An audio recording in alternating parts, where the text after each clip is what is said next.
Once we hit 6 o'clock, you can go ahead and start. Thank you.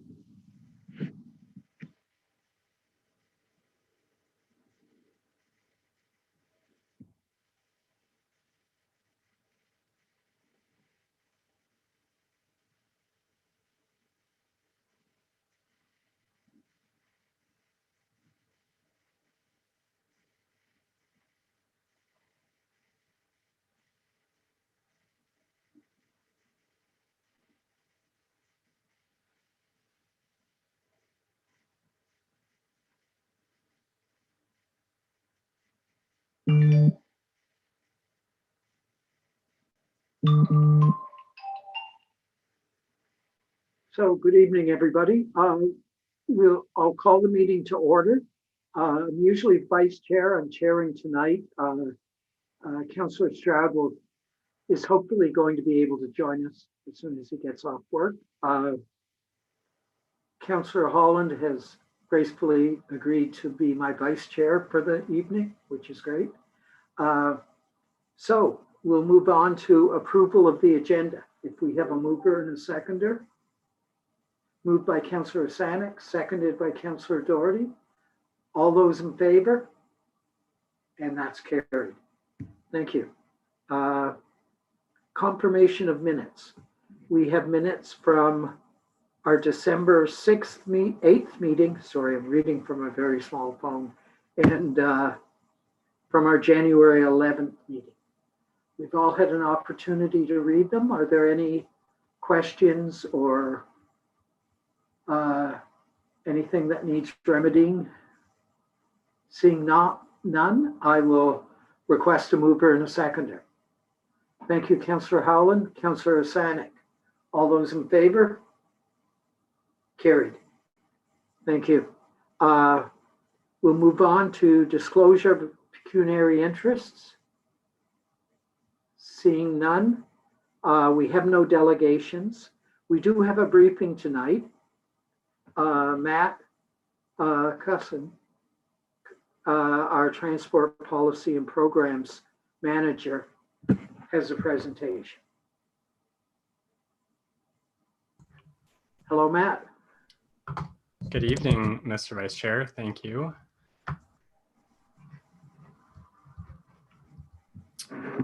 Okay. So thank you, Mr. Vice Chair, and good evening to the committee and members of the public. My name is Matt Cusson, and I'm a manager of policy and programs within Transportation Services. And tonight I'll be providing a short briefing on the review we conducted of the Quiet Streets Pilot Initiative. Next slide, please. So as a direct response to the need for additional space for pedestrians and cyclists to physically distance, a number of cities across North America trialed quiet street or slow street programs. Each differed slightly in their implementation, but there were common themes throughout, including the use of movable or temporary materials, such as barrels with signage, and these were implemented with the intent to discourage non-local traffic from traveling along the roadway. Next slide, please. So in Kingston, the Quiet Streets pilot was led by volunteers of the Kingston Coalition for Active Transportation, or KCAT, and was supported by city staff. Streets were identified for implementation by KCAT in consultation with staff, and KCAT submitted an application for the implementations through the temporary road closure process. Next slide, please. So the Quiet Streets Initiative was a great opportunity for a community group to engage with residents in a responsive way with the intent of prioritizing active transportation along a local roadway. So Quiet Streets was implemented under the circumstances of the pandemic, so some challenges were expected. There were a number of lessons learned, areas for improvement, and future opportunities that I wanted to touch on in this briefing. So one of the significant trends that emerged was the desire for traffic calming on neighborhood streets. The implementation itself focused on limiting the volume of vehicles traveling along a local road, through the use of local traffic only signage. Without more robust data collection, the effectiveness of the volume reduction was unclear, but the initiative did highlight the continued desire for traffic calming and for calmer local roads.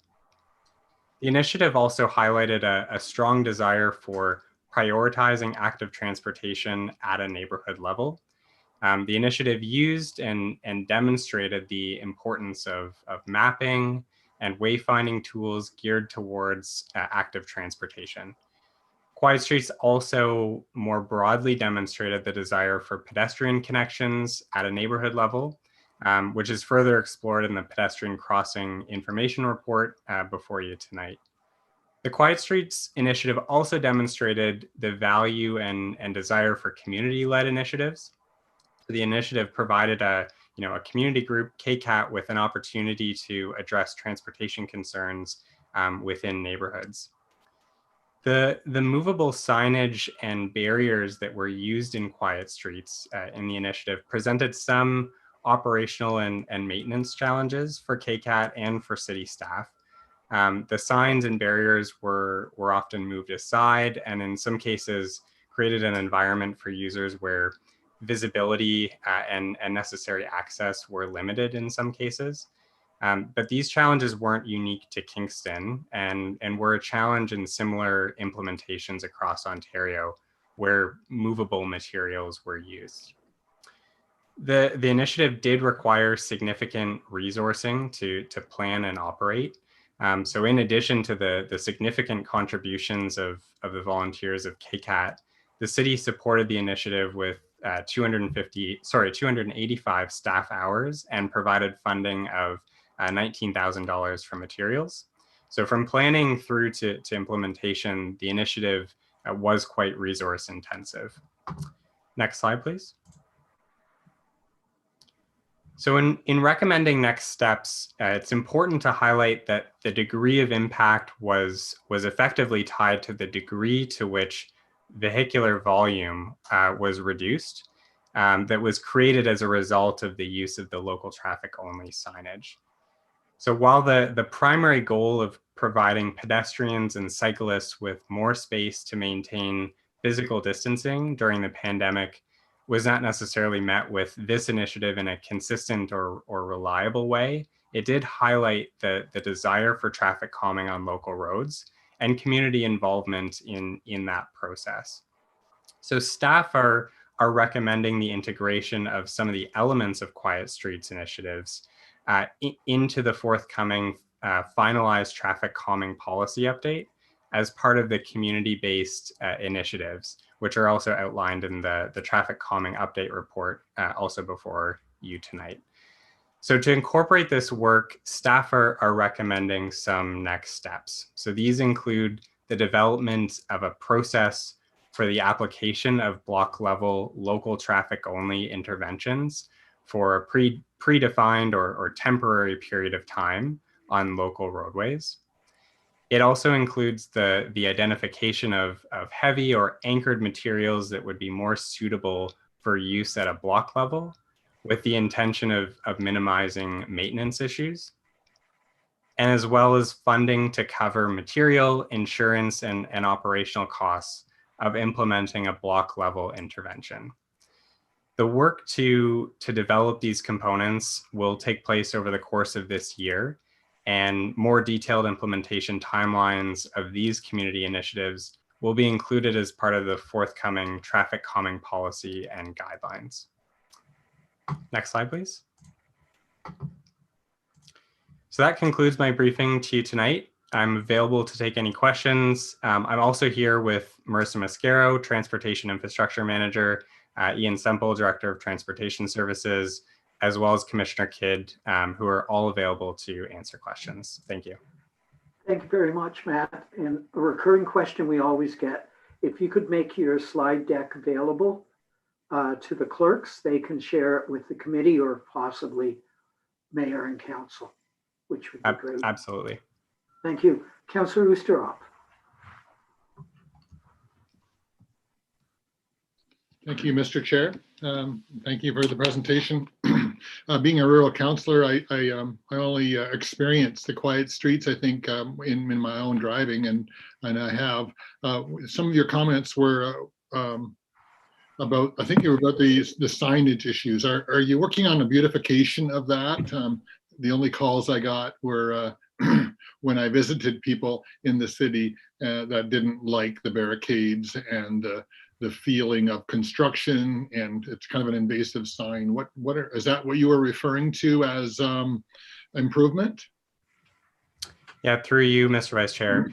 Yes, so I think one of the key pieces that we're looking at is to ensure that the signage that we do use isn't movable, isn't easily movable, so that from an operational standpoint, it's more realistic to have in place and not be monitoring at all times. In terms of the look and feel of the signage, there are some regulations that that we would need to follow and have in place in terms of reflectivity and other components of the signage that we would be compelled to include as part of any type of temporary condition. With that said, I think the development or the idea of developing more heavy or immovable signage would also include graphical considerations and including some more visually appealing signage compared to what we were using in the circumstances of the pandemic. Yeah, I recognize you had to start somewhere, but I do hope that that's something.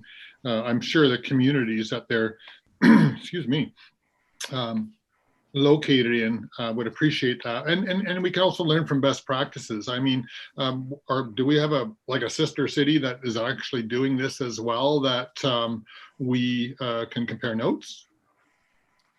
Yeah, through you, Mr. Vice Chair. So yeah, so there were a number of cities in Canada and in North America more broadly that had similar initiatives, and I think the majority of them did end up using more temporary materials, given the time constraints that most municipalities were under on this.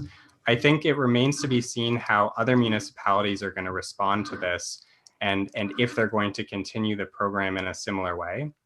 It is a consistent theme across other municipalities that we've spoken to, that there is that desire to both have less movable material and also more visually appealing material. So it certainly would be something that we would connect with other municipalities on as more come out with more information on the results of the Quiet Streets initiatives from last year.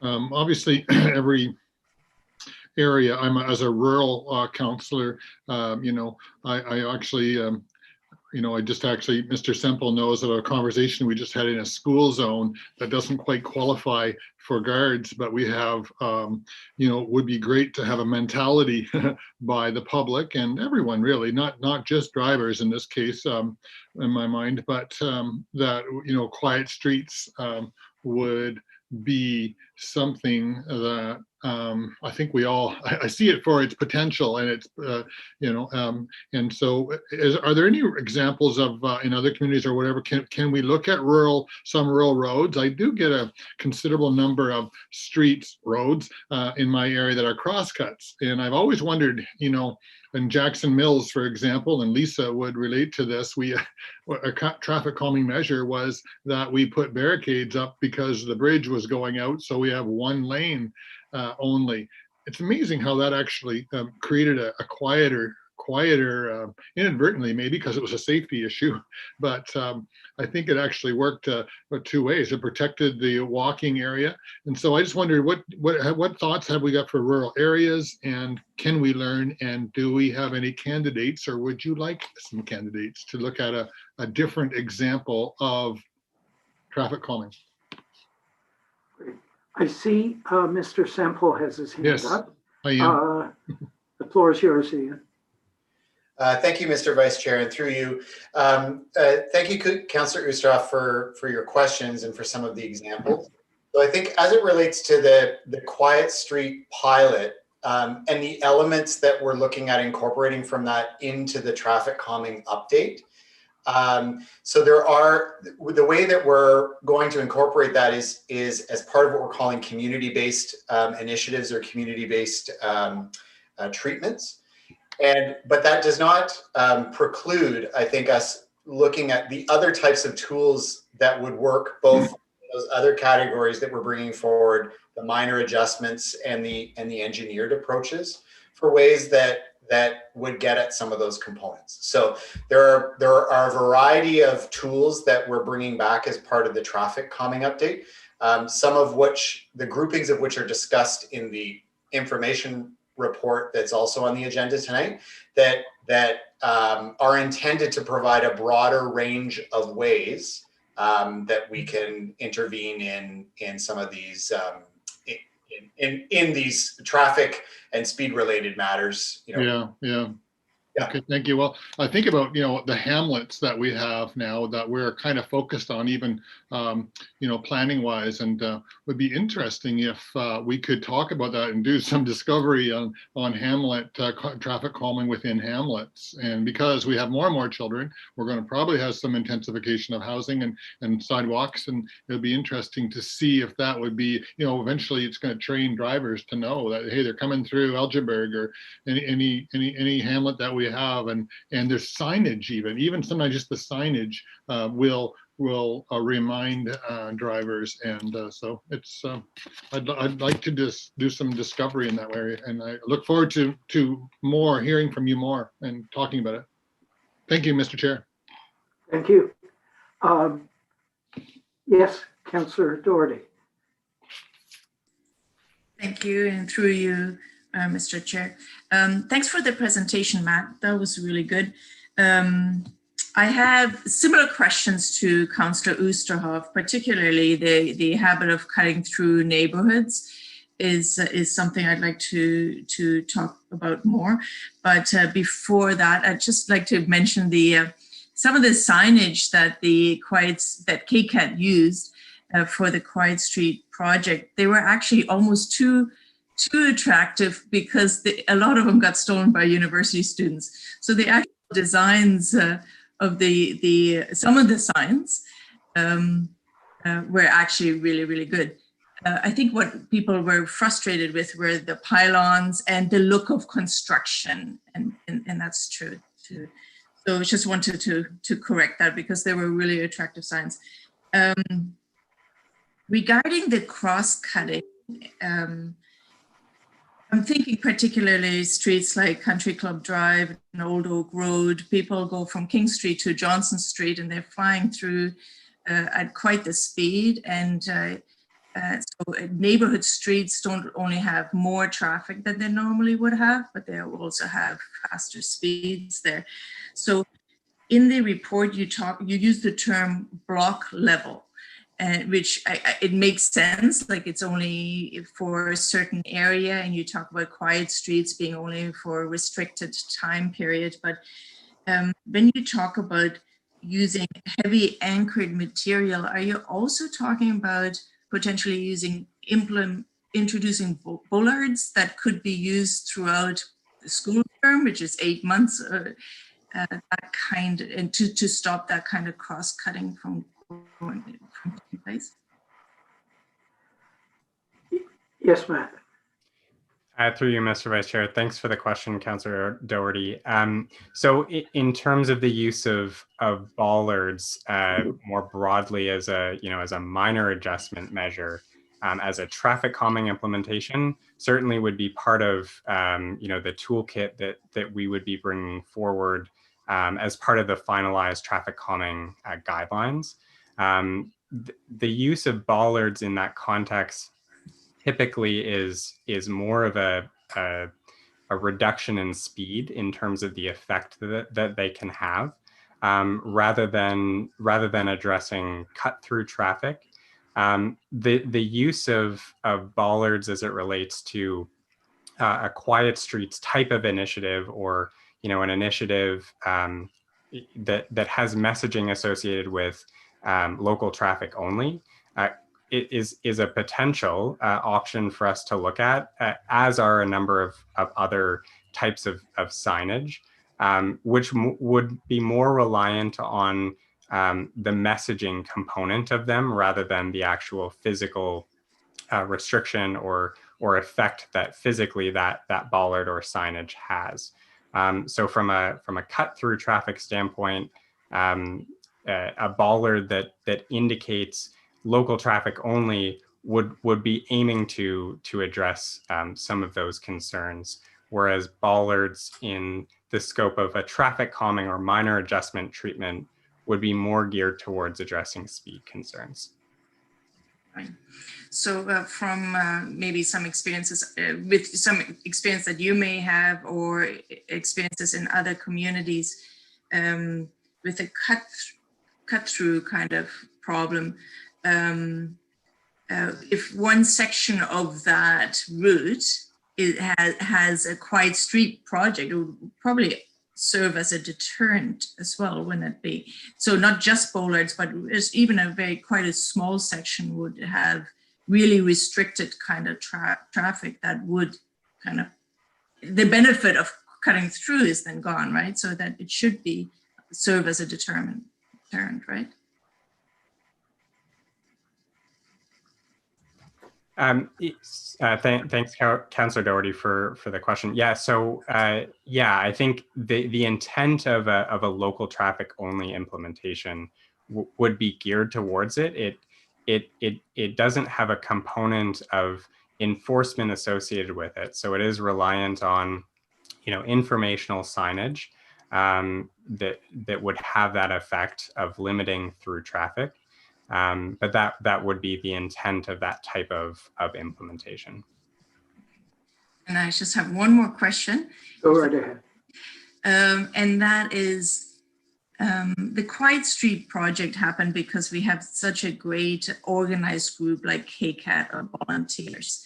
So when we kind of introduce this in our plan long term, we're really depending on community and neighborhoods to introduce these kind of block measures of quiet street. How do we know that that'll be successful? Like, what kind of support are we planning on giving them? Because we can't assume that they'd be as professional and as knowledgeable as KCAT that have been working on traffic issues for a long, long time at the city. I believe I see Mr. Semple's hand up. Go right ahead, Ian. Thank you, and through you, Mr. Vice Chair. Yes, so Councillor Doherty, your question hits on a key piece that we're discussing as part of the traffic calming program that the Quiet Street elements would make a part of. So when we're looking at the traffic calming update, we have three approaches that we're using. So instead of the typical approach of what can we design on this street, we're now looking at three streams. These minor treatments, like Matt was talking about, that might be a bollard installed or some line painting and the like. The second of which, though, is these community-based initiatives. And kind of building on your question previously, there is a desire amongst residents, especially in some neighborhoods, but especially from what we've seen at a block level, to have some ownership certainly over the speeds that they're seeing, and wanting to take action sometimes in a more immediate way rather than some of the timelines associated with certainly our longer term traffic calming.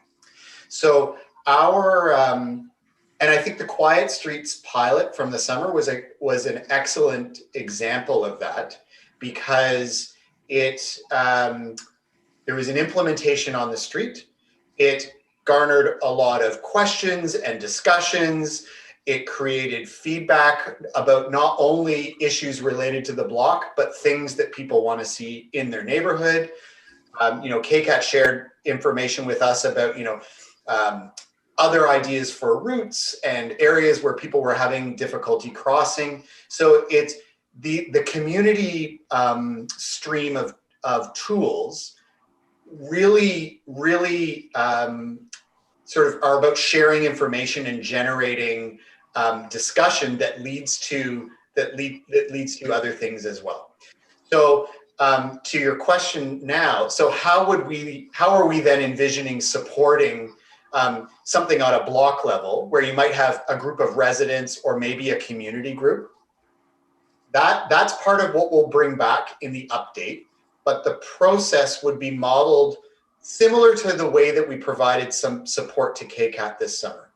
So we would look at ways that we can provide, as Matt noted, the right materials. So a new signage that's more durable and heavier, and information on how that needs to be set up, information about what their responsibilities would be and the way that it needs to be set up.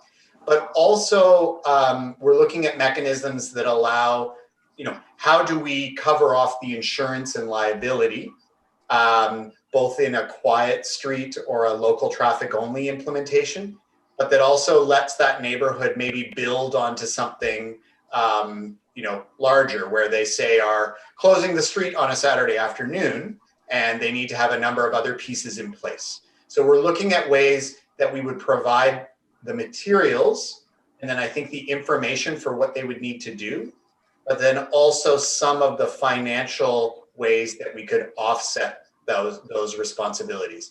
We don't have all the details of that, what that would look like worked out, but there are other examples of the way that we do that in the city as it relates to rec and leisure programs and some culture programs where we offset and provide funding to allow community groups or residents to take that action. So an excellent question, and more details of that are to be included in the policy, but that's certainly part of what we're including with these elements and with these program elements that would be part of it. Thank you. Further questions from the committee? Yes, Councillor Osanek.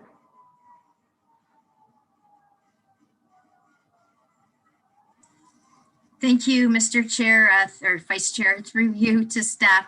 So I don't want to overlap the questions that we're also going to be asking tonight for traffic calming, but for a street to be considered for quiet street going forward, does that still come from, like, it still gets vetted through KCAT? They're the ones that ultimately decide when they discuss it with city staff. Is that true? And like, how are candidate streets going to be considered for quiet streets? Thank you. Matt, I see your hand.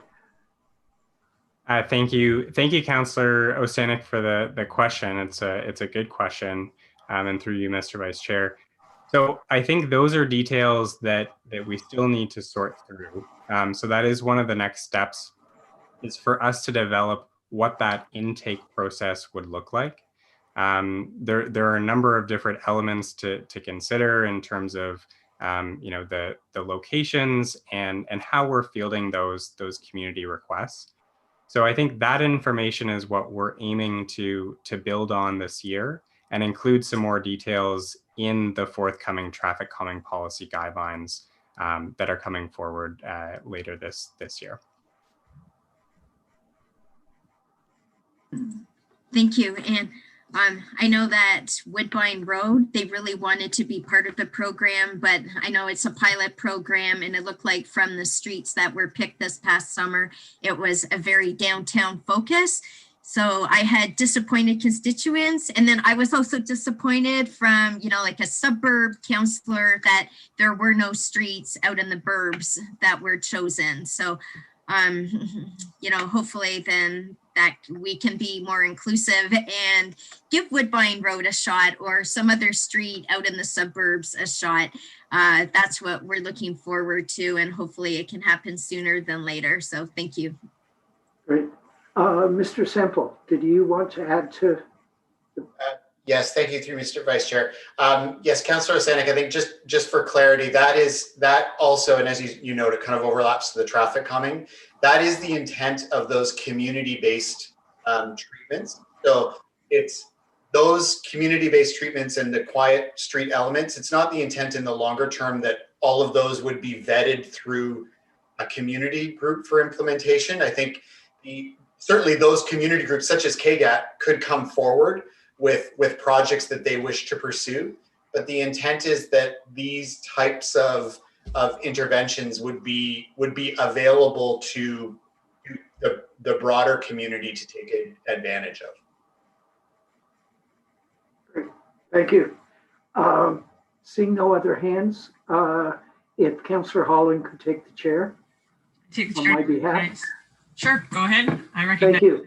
I know both Mr. Semple and both Ian and Matt have heard me talk about bike boulevards before. A decade ago, the mayor of Madison, Wisconsin, or the ex-mayor, came to the city and talked about what he called traffic calming on steroids, which is creating bike boulevards. Now, the biggest problem, he said, they had in Madison was every block suddenly wanted to be a bike boulevard. So there were collector streets and arterials where people were saying, why can't we be a bike boulevard? Obviously, traffic calming, whether it's quiet streets or bike boulevards, are suitable for medium to low traffic areas. Have you found that that's an issue? And I just want to say personally, Mack Street is in my district, and there was a little bit of pushback at the beginning, but everybody loved it. And people asked me, where did all the signage go after it was taken down? So clearly it was popular in that area. But if you could speak to that, Matt, that would be great. Mr. Christen, go ahead.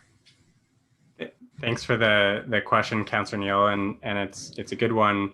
And I think you picked up on an important point there that in the beginning there was some hesitation or concern, but the nature of Mack Street was an appropriate one for a type of implementation like this, in being a lower volume local road. I think in terms of more broadly looking at routes in a neighborhood, I think there are some ways in which we'd look to kind of develop those pieces as part of the wayfinding approaches that we've identified in the active transportation implementation plan. So it really does take it requires a broader approach to look at connections to transit and other destinations within a neighborhood, and requires that broader neighborhood transportation approach. So I don't know that the quiet streets approach, that's part of the reason why we're recommending that at a block level. It really is a traffic calming approach, a local traffic only traffic calming approach. More broadly though, at kind of a neighborhood level approach is more appropriate in neighborhood studies and some of the wayfinding pieces that are part of the implementation plan. Mr. Neal? Thank you. Just curious, was there any speed reduction signage that was put up? Or was it just assumed? And driving down Mack Street, I learned very quickly, traffic did slow down because the nature of the street and the traffic changed. But was there any signage lowering of speed limits, or would that possibly be part of a future quiet street? Through you, Mr. Vice Chair. Thanks for the question. Also a good one. I think in terms of what was implemented as part of quiet streets in this pilot approach, the signage was focused on local traffic only. So discouraging through traffic on the streets that were implemented. There wasn't specific speed related signage or changes that were involved. I think going forward, part of the focus of the traffic calming policy and some of the tools, especially some of the minor adjustment tools, get at some of the speeding concerns that we see and hear about on some of our local roads, and would be more appropriate to get at some of those concerns. I think we find that when speed signage is in place without those other interventions, the effect is limited. So certainly, you know, as part of the minor adjustment measures, those would be geared more towards speed reduction, and in an attempt to get at that issue as part of the quiet streets approach or tool that would be included as part of the community-based initiatives would be more geared towards a volume reduction.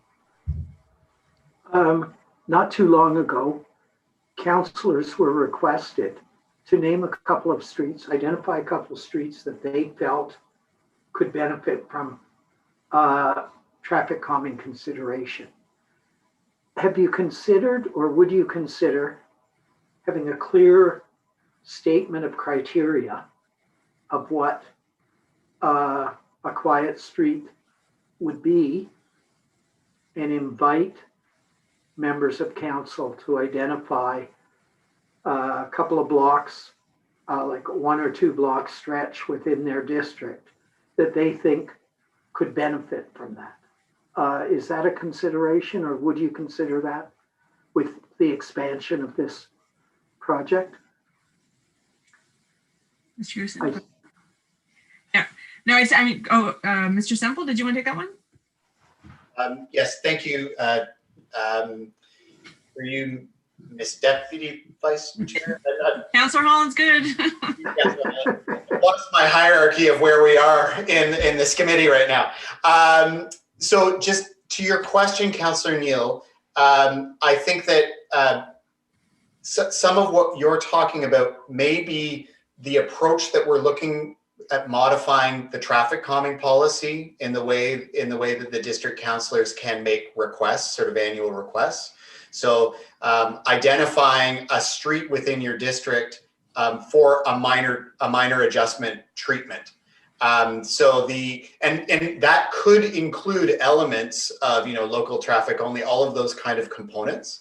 So I think as it relates to the quiet street elements, we sort of had envisioned those that they would be part of the community-based initiatives, but of course, any kind of information about streets or areas within a district that are experiencing transportation issues or that could benefit from some of these pieces, the updated traffic calming policy is intended to sort of allow us in a more nimble way to make some adjustments on, you know, a section of a roadway or within a neighborhood area with some faster tools, some minor tools that is probably more geared to the way that we would respond to that request rather than a quiet streets intake request.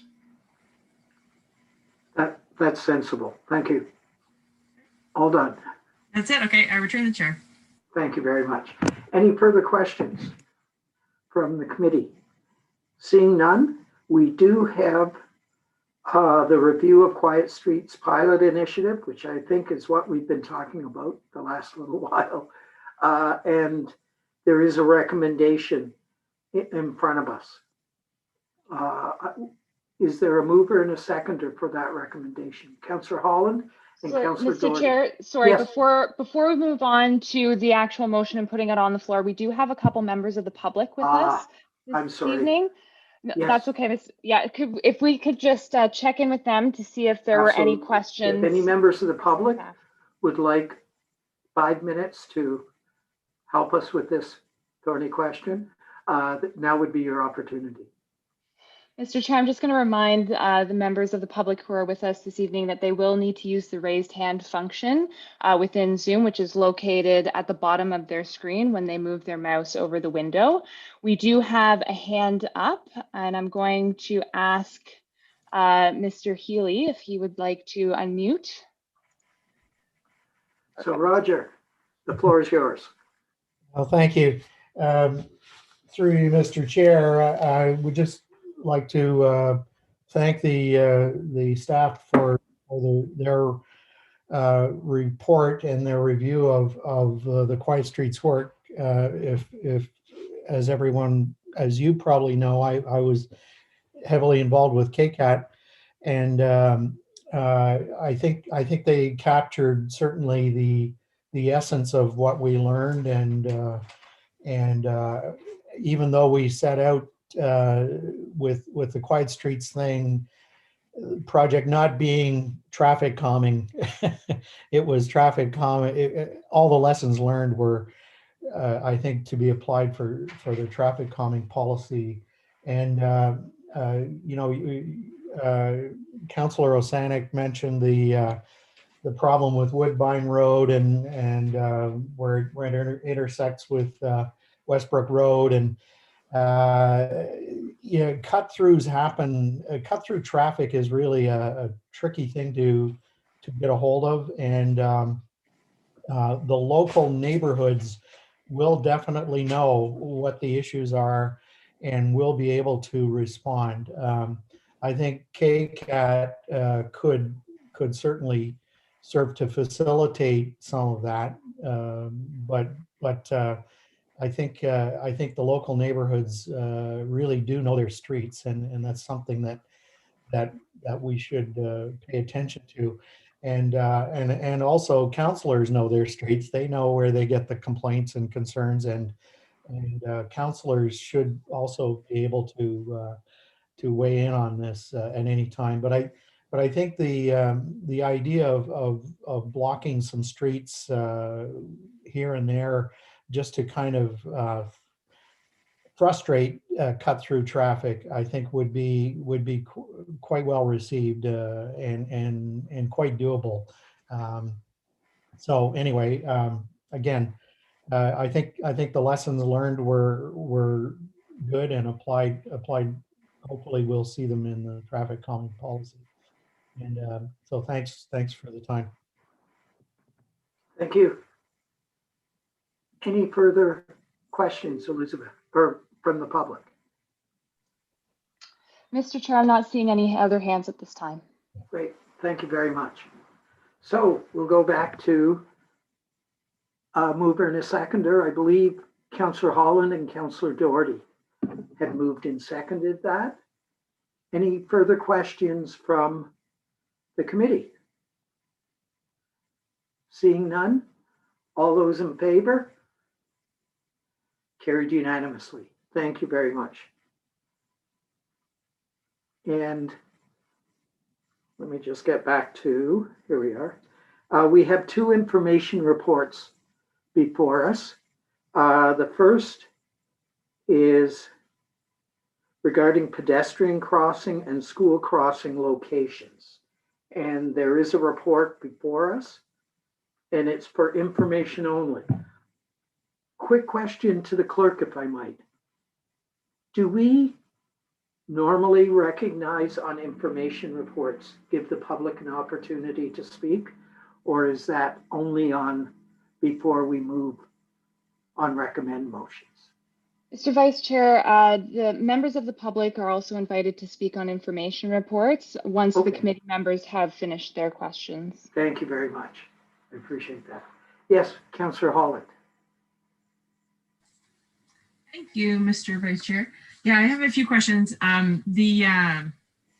It's great news getting this funding, and I know we're sticking to questions, so I'm not going to editorialize too much. But the first question is, so the list of candidates, I guess I'm just trying to wrap my head around the new candidates versus the 2019 report. And there is there's a change, for example, with, I think it was 2019, there's a recommended or candidate option at concession in Kings Court, and then the current one is concession in Fergus. So is there, what sort of, has there been analysis? I know we've had lots of conversations about this, but I'm just curious has analysis taken place? What changes, I guess more broadly, like what has been the thinking going on behind the scenes for the updated list? I presume that's a question for Mr. Semple. Yes, thank you, and Mr. Vice Chair.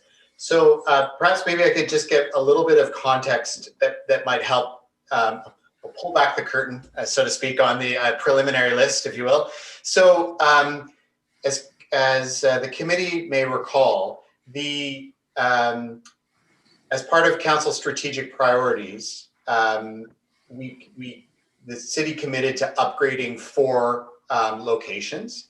And then as part of the active transportation implementation plan, there were those candidate and committed locations that were identified. And the candidate and committed locations included both intersection work, so work that was happening for pedestrian, cyclist, transit, but also vehicles. That included new intersections or upgraded intersections that were happening.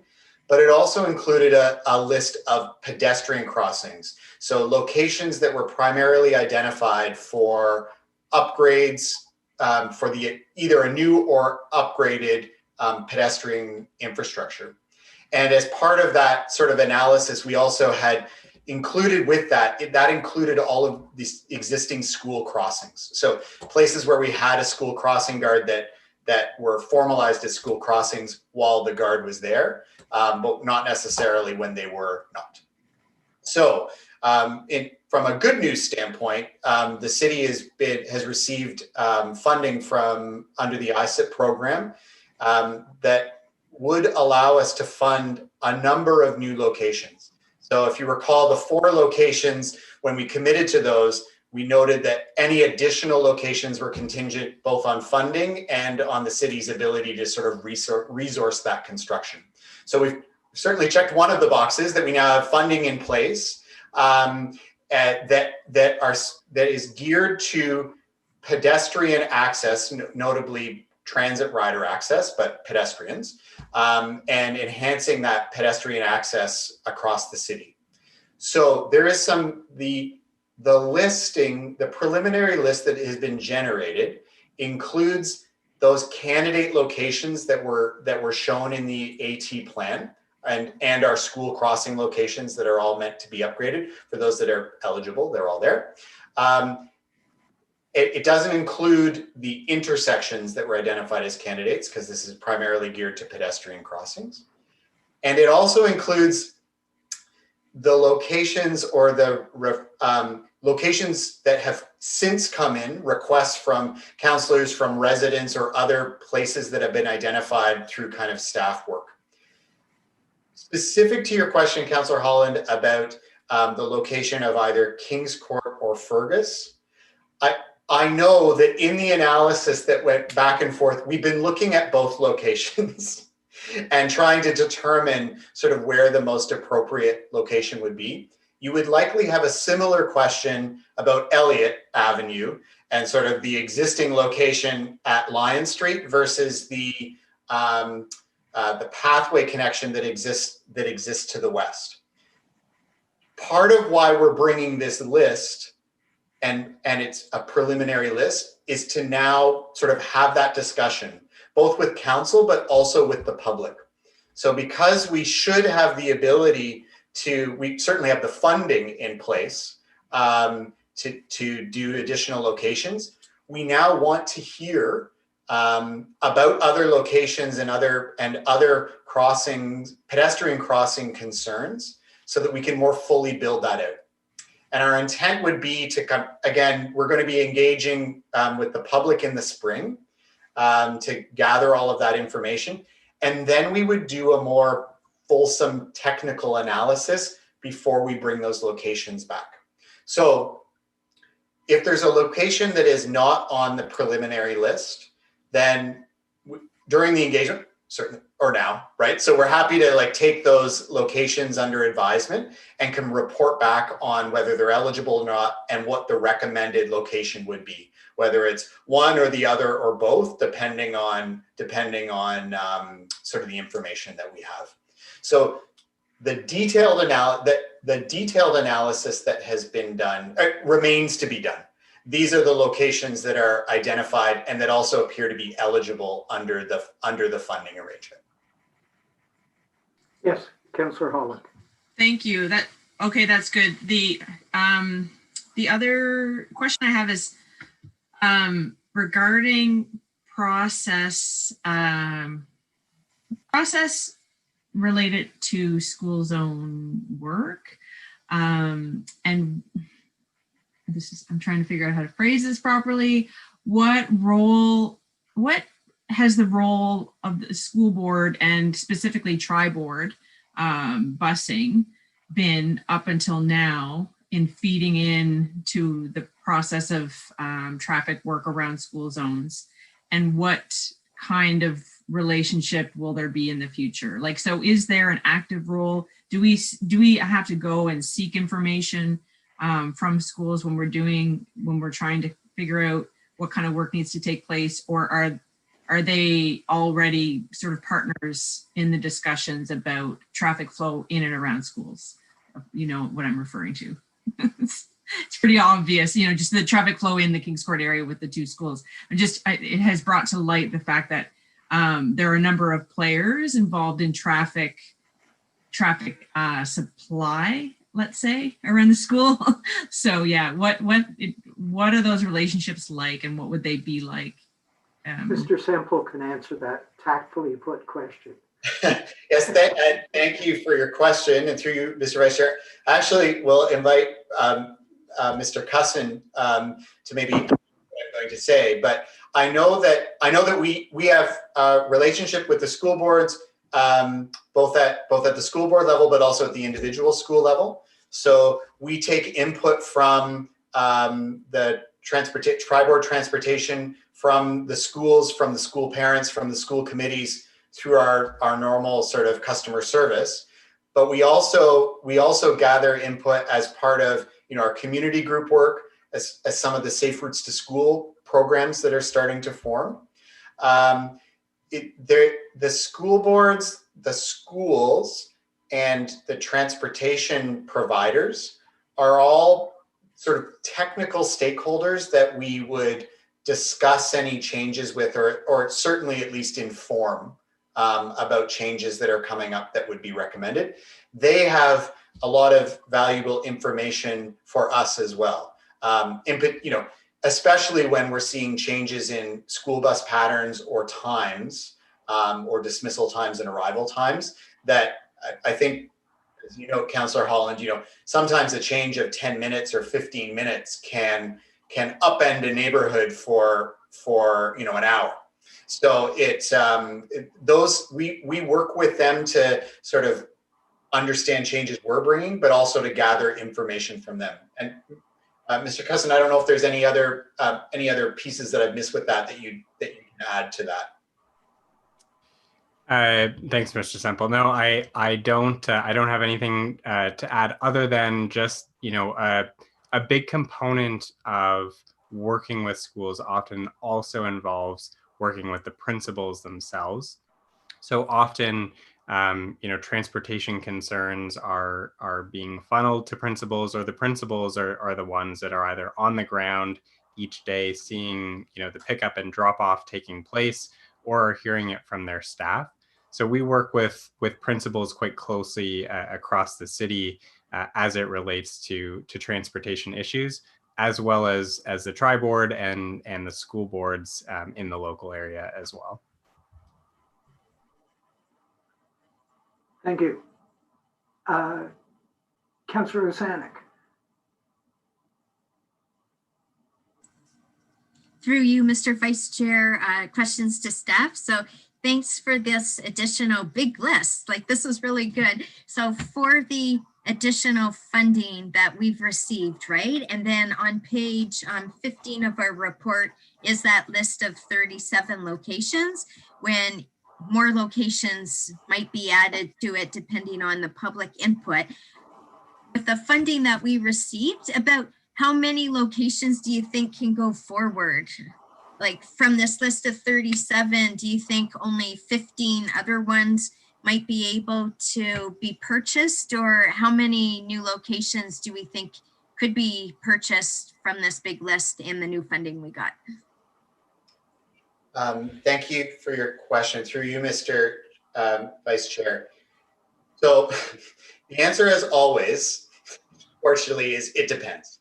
So Marissa Mascaro, who's the manager of infrastructure, transportation infrastructure, is here tonight as well. So I'll invite her to correct me if I'm representing this incorrectly.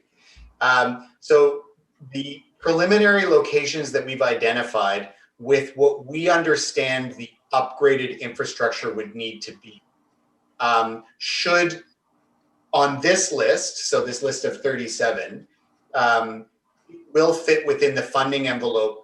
Will certainly fit within the funding envelope that we have received from under ISIP. There are also additional opportunities, or should be additional opportunities in the future for additional intakes under ISIP, in which case additional locations could be identified. The key, though, is about the from a funding and a resource standpoint, the key is the complexity of the infrastructure that we need to build. So basically the type of crossing we need to build. Some of the crossings on this list, and we haven't, and again, that would come when we bring the next report, when we've done some of that more detailed work. Some of the crossings that we add may be an always stop with you know, a crosswalk that's part of it. It may be that a type D pedestrian crossover that we talked about before, which is primarily just signage and line paint and some curb work. Those types of crossings, to add those in, is certainly more cost effective, but also much less resource intensive from a city staff standpoint for us to design and implement. So the list, depending on what we hear back as part of the engagement and some of the opportunities that come in, I'm less concerned that we would run out of funding, so to speak, to complete those locations, so much as it would be from a resource standpoint for us to design and then implement those. The funding exists all the way until 2027. So if we approach this in the right way, we should be able to develop almost like an annual program of pedestrian crossings that would be able to be implemented and built, you know, annually until that, at least until 2027, and depending on the other funding streams that then appear. So we're confident with this list, pending some additional review, but then also pending the other locations that come in and our analysis and how we can then, I think, recommend back to committee and council with the data that we have about what would be the most appropriate. Thank you, Mr. Sempo. Like, that's such good news. I'm like almost speechless. Just like we're so used to hearing, you know, well, this is our list of everything that needs to be done, and we can only pick, you know, 4 things to go forward. Like, I'm so happy I asked that question, because that totally, you know, changes. Oh, like, that's just such great news. That's excellent. And so the next step being the public engagement in Q2. If we're still in COVID, which we probably will be, it will probably just be another Zoom meeting. Is that it? And it would be like, would it be a standalone special one that we would advertise widely throughout the city? Or would it be like lapped onto the EITPC committee nights that they meet? What would be that public engagement in Q2?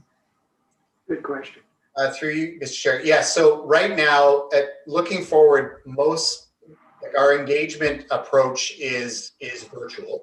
Yeah, the intent, we've not laid out what that full engagement plan looks like, but I expect that at a minimum, it would include, you know, an opportunity for the public, you know, to meet and understand and ask the questions, much like what we're doing tonight here at the committee, to understand, you know, some of what we're looking at, the data that we're gathering, and some of the constraints and opportunities that we have. But we also couple that with our Get Involved platform, where we would open up the information, ask for input, and leave it open for, you know, a 2-week period or a 3-week period, and invite people to, you know, ask their questions, but also to input their locations. The third way that we handle that is, so we receive pedestrian crossing or pedestrian upgrade requests all the time. So through our customer service, through requests that come through council. So when we are receiving those requests now, we're replying and letting people know, like thanking them, letting them know sort of where we're at, giving them a link to this report so that they have some information, and letting them know that we will take their input now and we can add that into the consideration. So I think in whatever way, sort of through those avenues, we'll have a public meeting, there'll be a Get Involved platform to gather some interest, but then also the unsolicited requests that we receive all the time. Excellent. Okay, thank you very much. Thank you. And 2027 will be your 20th anniversary on council. So you can get lots of crossings by then. Yes, Councillor Doherty. Thank you, through you, Mr. Chair. Just really quickly, along the same line as Councillor Osanik's question, will the public engagement be separate to the public engagement that we're going to have for the traffic calming project? Through you, Mr. Vice Chair, yes. So the those will be separate. We'll be engaging on those separately. The committee may also recall that we're in the midst of updating our pedestrian crossing guidelines as well. So that is also underway and expected in the spring. That's what we'll be using to inform the recommended type of crossings that we would build. So we'll also have that available shortly. That would give, I think, both residents and council a better understanding of the types of crossings that we would be using and the ways in which we would use those crossings. So like I said before, in response to Councillor Osanik's question, our ability to add in simpler or less resource intensive crossings, say within a neighborhood, we'll need to balance that against maybe requests or addressing barriers that might exist for along, say, some of our arterial or collector roadways. That will be, I think, the balance. That'll be the challenge, I think, when we come back to discuss sort of what can be contained in the program. Thank you. And when we receive the feedback from residents, we'll have plenty streets on our list. So we'll have to decide which ones can receive the priority. So you mentioned a technical analysis. Can you just explain in detail a little bit what the criteria would be? Through you, Mr. Vice Chair, and again, I'll invite Ms. Mascaro to jump in if there's some pieces that I'm missing. So I think we look at, I think, the pedestrian connections that exist, the accessibility of that connection, how many people are using or the potential for people to use it. The funding eligibility is linked to enhancing connections to transit. So the eligibility, it doesn't necessarily need to be on a transit route, but it should be part of, say, a neighborhood route or a neighborhood connection that is bringing people out to a local or an express route. So we'll be reviewing it from an eligibility standpoint, but then there is also the site-specific characteristics that need to be considered. So any infrastructure that we upgrade must be accessible. But adding accessible infrastructure it depends on the type of road that we have, the age of the road, the curbs, the proximity of other intersections. So we look at, from a site standpoint, about the complexity of what would be required to add that crossing and the type of crossing that would go in. An example that you would be quite familiar with, Councillor Doherty, in adding the pedestrian crossing at Norman Rogers and Sir Johnny Macdonald Boulevard, it was not just a matter of adding in the signal heads and the signals to allow that crossing to occur. There was quite a bit of curb and asphalt work that had to happen in order to integrate the crossing in. So it's that kind of technical analysis that would need to be done at these locations to determine their viability and like how complex they would be. And we would also, check for eligibility, and, if we have information about the number of users that are there, or the potential users, we would weigh that in as well. Okay, thanks. I do have one more question, if that's Go okay. right ahead. Just wondering about flexibility in the process. So we have the public engagement, we pick our roads or pedestrian crossings, and we have until 2027 for the work to be done for the funding. But and at one stage, when we pick the roads, I assume it'll be approved, that list will be approved by council. And then what flexibility is there if things change, if we want to actually add a pedestrian crossing, or maybe take one away, or when it's built in flexibility?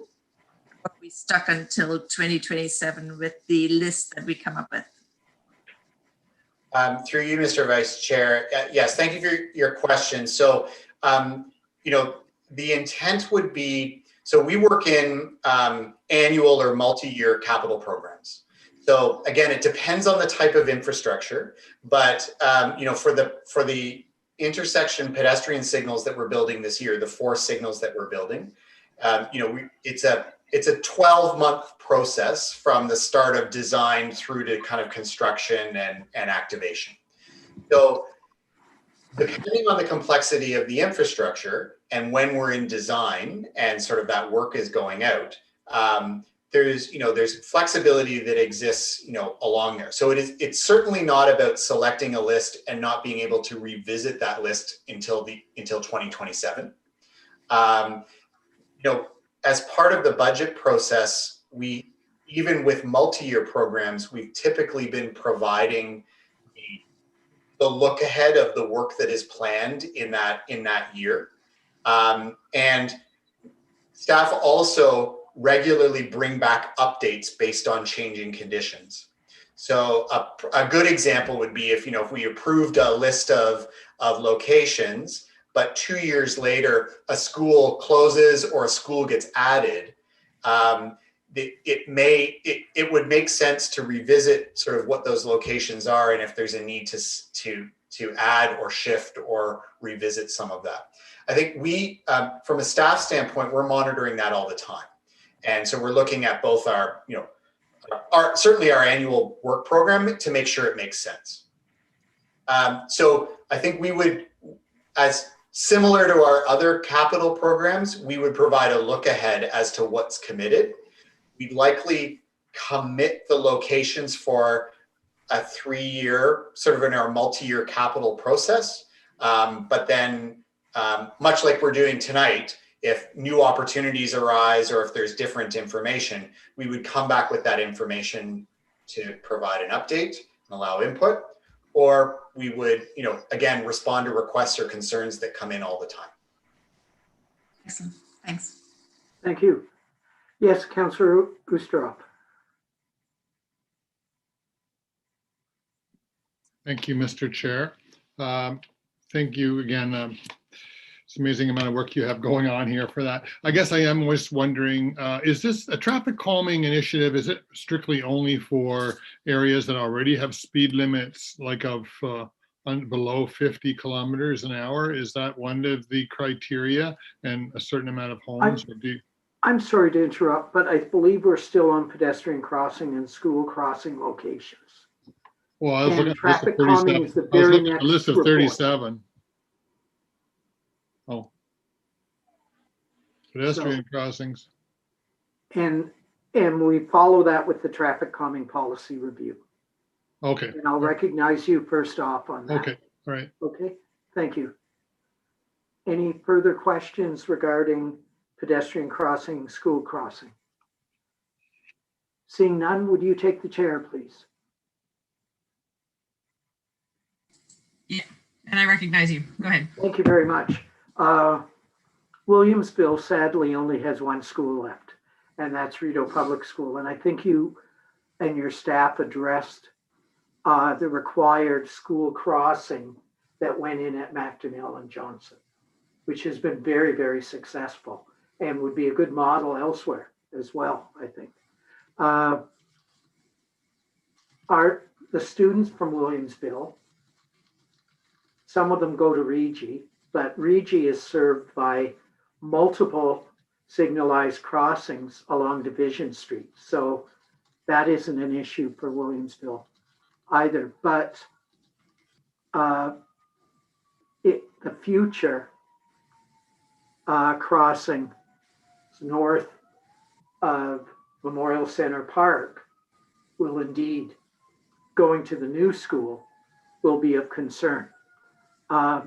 So if you could just, you and your staff could keep me in the loop on anything involving concession traffic crossings, that would be much appreciated. I'm sure Councillor Holland won't feel that I'm poaching on her territory, but we have a lot of students that will be going to the new school.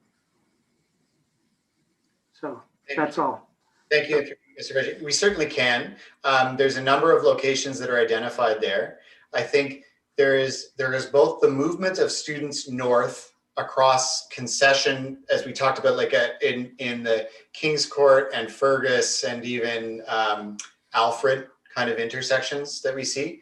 But also with the creation of the new multi-use path that extends from 3rd Avenue north to John Counter with the connection into the high school. Some of the, while there are signalized crossings in locations such as Macdonell, the friendliness of that from a pedestrian or a cycling standpoint to be able to travel north and south to and from the school was one of the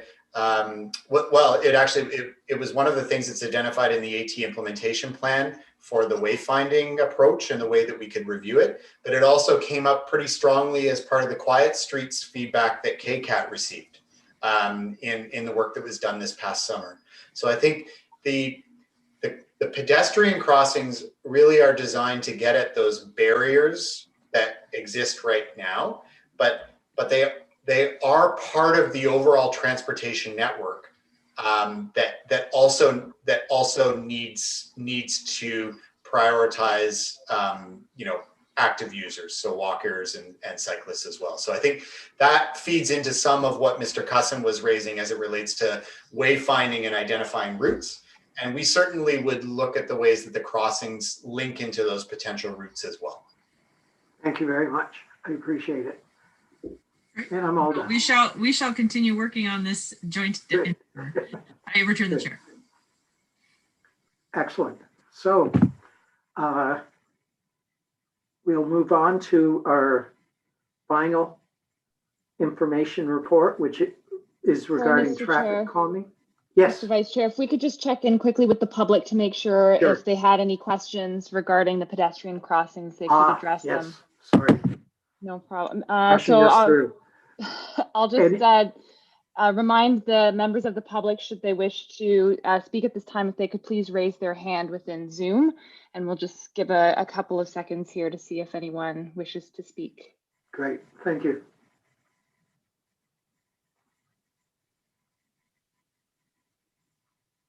Mr. Vice Chair, I'm not seeing any hands at this time. Thank you very much. It's so good to have the clerks keeping an eye on me. I appreciate that. Traffic calming policy review update, and that's the next report, which is also information. And I will recognize Councillor Oosterhoff. Yeah, so I see from the map there that answers the question too. I see that there really is no consideration for 2 in Pittsburgh, and then there's really no initiatives for the rural area. Is that correct? Through you, Mr. Vice Chair. So these are the locations that have been identified so far, but there is opportunity for other locations to be identified for pedestrian crossings. Some of, I know you mentioned earlier in the evening, how would these measures and how would the pedestrian crossings, apply in the hamlet areas? That's certainly some of what we've been looking at too. One of the traffic calming projects this year, which is on Unity Road at the school, where we're trying to wrestle with what that implementation could look like, is part of what's envisioned. The pedestrian crossing guidelines that are coming in would speak to, you know, how those could be added in any location. Yeah, so I would encourage us maybe to have some dialogue on that and maybe just share ideas so that we could have some inclusion there. So perhaps we can talk about that later. That'd be great. Great, thank you. Any further questions? I know we've kind of wandered into traffic calming on a couple of the other discussions. Yes, Councillor Holland. Thank you. Yeah, the just regarding the minor treatments, for example, I mean, we have discussed this a little bit, but that's an area where we get a lot of feedback as councillors, and we'll continue to get lots of feedback on streets. And so I'm thinking that with sort of all these competing streets in each district, we might want to have our own way of evaluating which one. And so would there be, is there an option, like would staff be able to support us in that work where we would, let's say, have a poll or, you know, have a community event or some sort of democratic process of evaluating which of the priorities within the district? I just can see that being a very difficult situation to handle.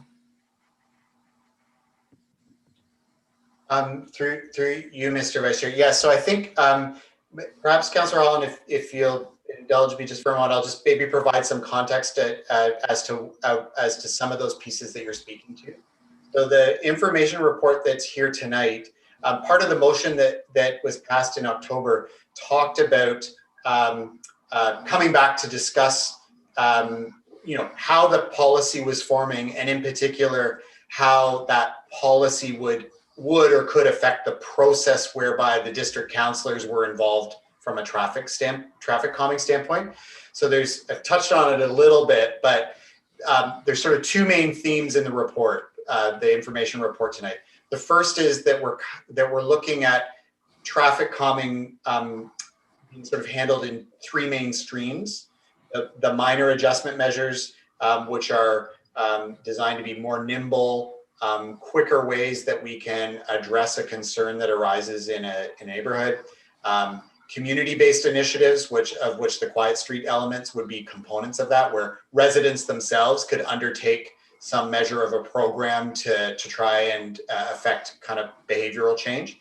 And then the third is engineered processes, which is essentially encompasses what we have right now. So where we come in and do some design work on the roadway and on all of the streets.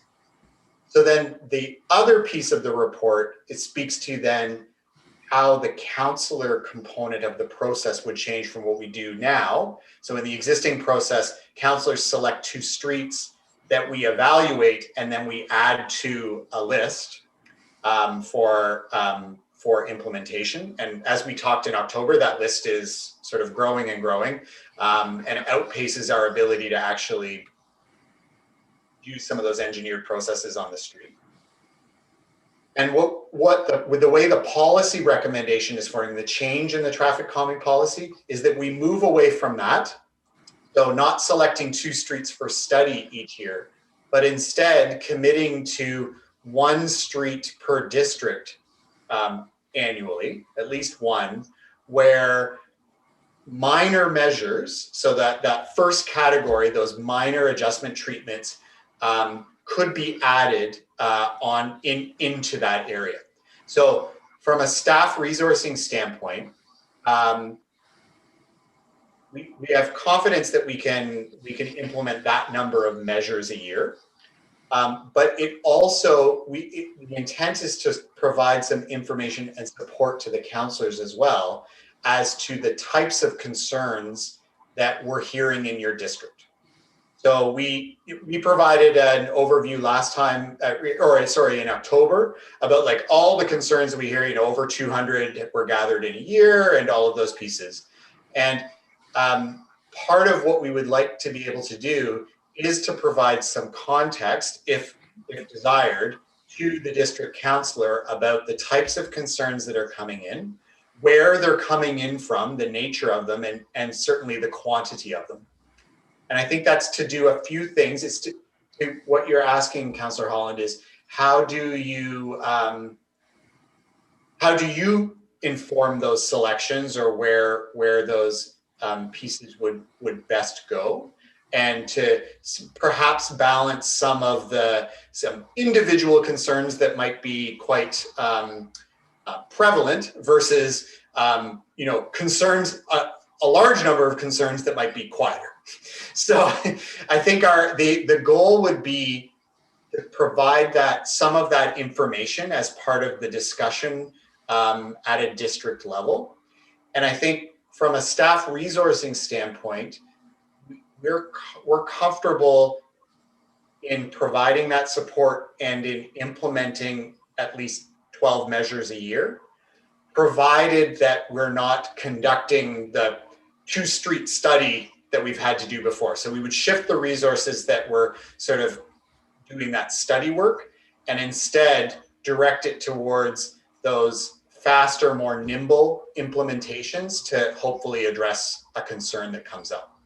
And I see that Commissioner Kidd also would like to add something as well. Yes, Sheila, go ahead. Thank you, Mr. Chair. I'm sorry, maybe I can get video. It wasn't allowed. No, I'm getting a failed video message tonight, so I'm very sorry about that. We see you. Okay, thank you. So I just wanted to weigh in because I think I interpreted part of Councillor Holland's question to be about the support that we might be able to give to have neighborhood meetings or those types of things. And I have to weigh in on that and say, we can't commit to that. So, before COVID, there were a few of the councillors that did host sort of an annual town hall meeting. I know Councillor Neal, that used to be a regular practice for you, and we, staff would come out and try to support that. But I think if we enter into this with the hope that we can start to now consult at a district level on all of these things, we'll never get any work done. So I think you can see just from these 3 reports tonight, and these are 3 of a long list of work that is resting with the Transportation Department, that doing all the background work, but I don't think we could support in the way that you are asking, Councillor Holland. Yeah, no, and that's totally fine. I think actually really more what I had in mind had to do with what was addressed by Mr. Semple, in that it's a matter of having information other than just emails, from or phone calls. So absolutely. So we'll give the support as Mr. Semple has indicated, for sure, to whatever extent we can possibly support. But I also suspect, I don't know what processes councillors used to identify the 2 that would go on the list for study in the past. But I suspect it's some of the information that Mr. Semple has indicated we will provide under the same type of program in terms of the number of inquiries, collisions that might have happened, things that we are aware of to help inform decisions on council's behalf. That's excellent. I just have one more question, and sort of related. But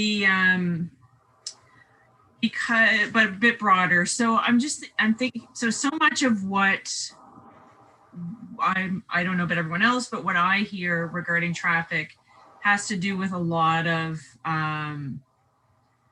sort of people have ideas kind of on a neighborhood level in their experience of traffic in the neighborhood, but they also have proposed solutions at the same time, and as to what they think would work best. And often there are issues related to MTO issues or just any other kind of infrastructure situations that maybe I wouldn't be aware of, or a resident might not be aware of.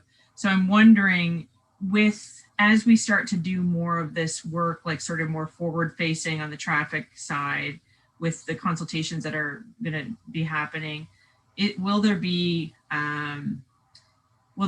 like a toolkit available because I know every time we have a conversation regarding traffic and what sort of all of the traffic engineering and all of really it takes a psychologist to figure out how people move around these days. And even that seems to change dramatically according to various variables. And so I think just what I'm really asking, I guess, is will we have a way to be able to provide information sort of at the front end about what is or is not a good option to help the public digest what might be coming in the future with some of the recommendations. So for example, if there is a local treatment that a councillor is putting forward and there are a few options available, well, a four-way stop sign isn't a part of that package. Why is that the case, right? Like those will be the questions that we'll have to respond to. So I'm just wondering what the sort of strategy might look like for communicating this to the public. Mr. Semple, go right ahead. Through Mr. President, thank you. So Councillor Allen, thank you for your questions, because a large part of the work that staff do in responding to a transportation concern that is raised is spent at the front end but explaining why the solution that's proposed is not actually going to address the issue that's at play. So we spend a lot of time trying to understand what the true problem or issue is, and while also holding at bay all of these solutions. And this is not a criticism of residents or others who have ideas, but there are a lot of technical guidelines. There are many factors that must be considered before we can recommend a solution and look at an approach. And so part of what we're building in the traffic calming tool, in the policy, is there will be descriptions and an indication of what each of those tools are. There will be opportunities, we hope, where a concern has been identified, and often cases, and then a proposed solution, that we can instead intervene with a minor treatment or a community-based initiative initially that helps us further gather information on what the problem is to put together the right solution. So if you recall, some of the criticism that we receive in the existing traffic calming program centers around, well, if you put it on this block, but it shifted the problem to another block. Or we've installed an all-way stop, but now people are ignoring it, and now I have these other concerns. So we do want to sort of share that information and that understanding so that there is a better sense of what the best approach would be. And also that many of the perfect solutions are longer term solutions that require us to either reconstruct part of the roadway or rebuild connections that might be multi-year fixes rather than a multi-week fix. So I think even in having some of the understanding amongst council and amongst our community groups about the way that the processes work and the reason why we don't move right to a solution is a very good starting point. And part of what we're trying to build out, both with traffic calming, but with the transportation issues overall, is a better understanding of how we analyze what the issue is. So, and just forgive me for a second if I just sort of go down a little bit of a path. Part of what we're also trying to do with the traffic calming update is to also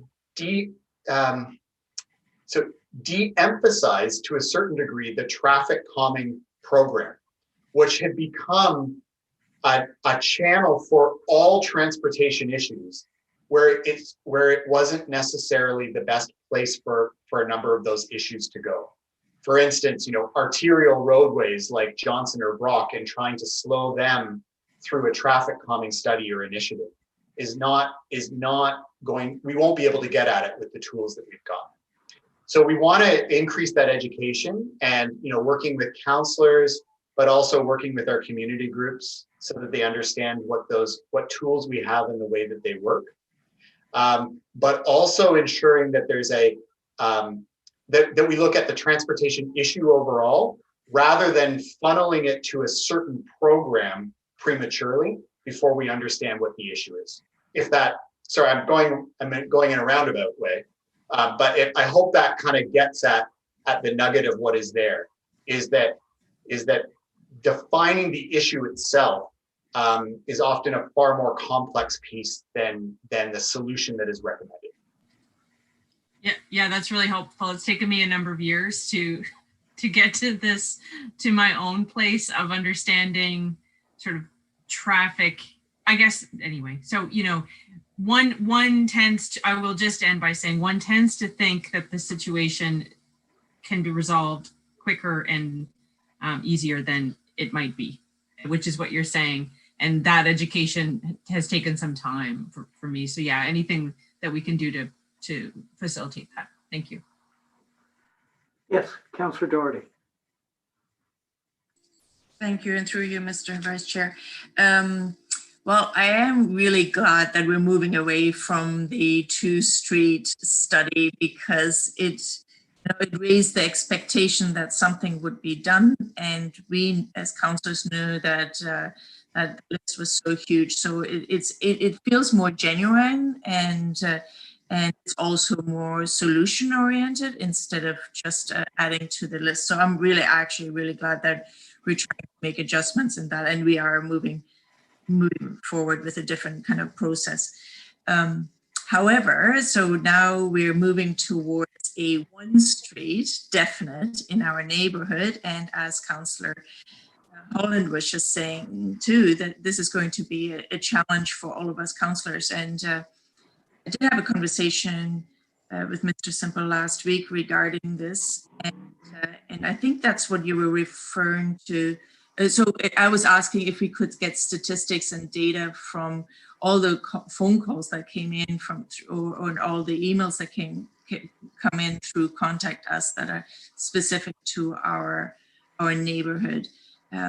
Just want to check if that's what Councillor, Mr. Semple was referring to when you answered Councillor Holland's question.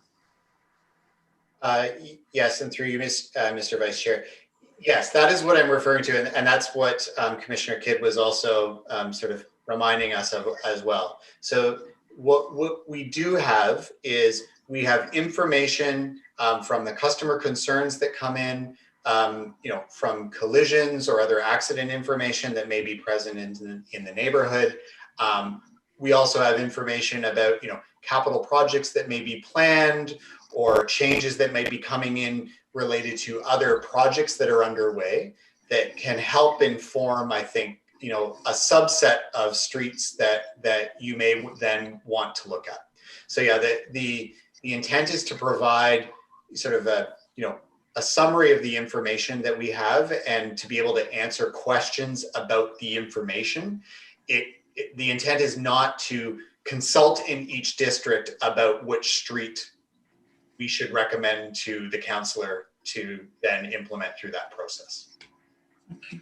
But we can have one street a year, and therefore we can have our district plan like 2 more years now, and then obviously if we get re-elected, we can add to that another 4, and we can actually move through our district in a strategic way, obviously with your advice too, what makes sense, and then actually start to kind of fix all the problems in Kingston, right?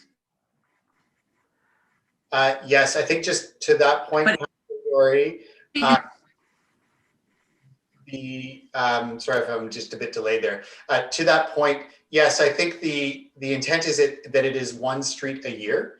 And certainly if the district councillor has a sense of what those streets would look like, say, over the course of their term, or what those, say, 4 streets would be, staff are certainly open to having that information earlier. That helps us in our planning. But the intent would be, to treat it like as an annual intake process. If at a minimum, sort of an annual intake process. But certainly sharing the information ahead of time does help us put that into place in some of our plans as well. Okay. But we're talking only about minor changes, right? Not the engineering ones, just the minor ones. Through you, Mr. Vice Chair. Yes. So the key here is, of the 3 streams, the intent is that we are then kind of focused in on these minor treatments. These treatments are, and some of which we use now. So some of the flexible bollards, some of this, an example would be, say, like speed feedback signs, some of those components that are infrastructure that can be added relatively quickly compared to the reconstruction of a roadway. The longer term goal then would be that as minor treatments are added, when opportunities come up as part of other capital programs, such as a road reconstruction, or there might be utility work plans, or a pedestrian crossing is being added, if there are then opportunities to formalize that minor treatment into something that's an engineered solution or an engineered implementation, we would then look at doing that at that time. Just one really quick question. The public engagement sessions, will they be used to educate people? Because we're learning a lot about this, and also to also educate on what minor means and the whole new process. Through you, Mr. Vice Chair. So we haven't flushed out the entirety of what that consultation will look like, but certainly the intent is to share that education piece, and so that there is an understanding in particular of what the 3 different streams are that we're proposing, and what is and is not in each of those streams. I think we will also have a lot of education and interest around the community-based initiatives. And again, I'll invite Mr. Cussin or Ms. Mascaro to jump in if I'm missing any of these pieces. But there are types of tools and pieces that will fit into the community toolkit, so to speak, that not all of the minor pieces fit into the community pieces. Some of them do require sort of staff operation on some of those components, but the intent is to clearly delineate what those tools are, and to get some feedback from the public about, what they think of those tools, how, is this a tool that they can see working in their neighborhood, or that they would like in their neighborhood. So I think that's the way that we'll frame some of the engagement, but a lot of it will be around educating what the new process would be. Excellent, thanks. Thank you. Yes, Councillor Sanik. Thank you, Mr. Vice Chair. Through you, one easy question, I guess, for community-based treatments, where you say local traffic only, temporary implementations at a block level, that's exactly quiet streets, right? Is that what we're referring to for a community-based treatment? That's quiet streets? Through you, Mr. Vice Chair. Yes, so those would be the element of what was seen in quiet streets. The differentiation I would just draw is KCAT's implementation this past summer created a quiet route, so to speak. So it was, a multi-block route that extended across the, some of the Sydenham and Williamsville areas. So these components are intended to be more localized block level implementations, available to, so that they are more manageable for a resident or a group of residents that want to take some action on their block versus operating a longer route and having, you know, a group of residents responsible for that. I think part of what we learned Quiet Streets implementation this summer was that more support is required in order to keep that running, and that we have some other ways that we're looking at it, as Mr. Cusson noted, around wayfinding and other ways at the neighborhood route level that might be more appropriate. So yes, it would look the same, but block level. Okay, so if it is just a block level, no problem there. And then they just come to staff, they just come to you and they ask for it? Or is there like criteria you have to apply? Because the other two things there, like the decals in a car window, but I think what we'll see more of are the lawn signs, right? And it says first come, first serve. If there's a lawn sign and, you know, one house or a group of homes on a street want to do, like, that's just so easy. But then for this, like at the block level, they just come to staff and they say, yeah, sign up Rankin Crescent. We want to go for it. Is that what they do? Through you, Mr. Vice Chair. Well, I would say the details of that are we're still working on. The intent is that, so I guess what we are looking to respond to with the community-based initiatives is we do find that a subset of the transportation issues that come forward, is often like one or two really engaged residents that are looking, and then they've talked to their neighbors and they've got some ideas and they would like to take some action.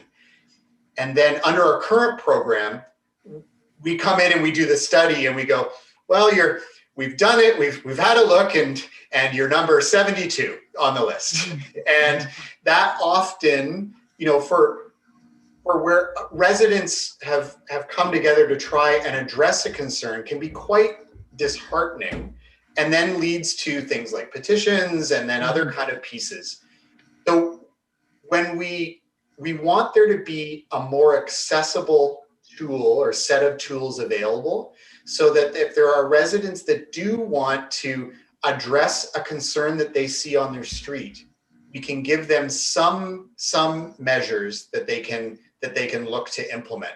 And as we saw with the Quiet Streets piece, you know, oftentimes these things, which tend to be more visual in nature or kind of sign-based in nature, can start to provoke some conversations and discussions that can also help to get at some of the issue. So many neighborhood transportation concerns are neighbors having transportation concerns amongst the way, you know, shortcutting aside through a neighborhood. So we want to make sure that there are options for those resident groups that have come together and do want to take some action, but either the problem doesn't necessarily warrant even a minor intervention or an engineered intervention right now, but we want to make sure that we acknowledge that there's a desire there at the block level or at the neighborhood level to do something. So the process of that, we're still working on sort of developing and fleshing out. So I think it certainly is about a neighbor, a group or a neighbor raising this as something they'd like to address. There would likely be some measure of like an intake process where they show that there's general support for what's there. Information out to the neighbors, information to the district councillor, and that the tools themselves that would be provided would be appropriate for what everyone's aware of. Okay, thank you. Under minor treatment, where we have like bullards as an example, the radar, speed display, or road painting, is it possible for one street to have more than one? Like, would we be given almost a budget? Because I could see how road painting as well as a bullard, you know, might be effective, whereas versus us deciding as a counselor, should I do a bullard or should I do road painting? Like, could we do two things out of those three examples? Through you, Mr. Vice Chair, and I'll invite Ms. Mascaro if she has anything to add is, and Mr. Cusson.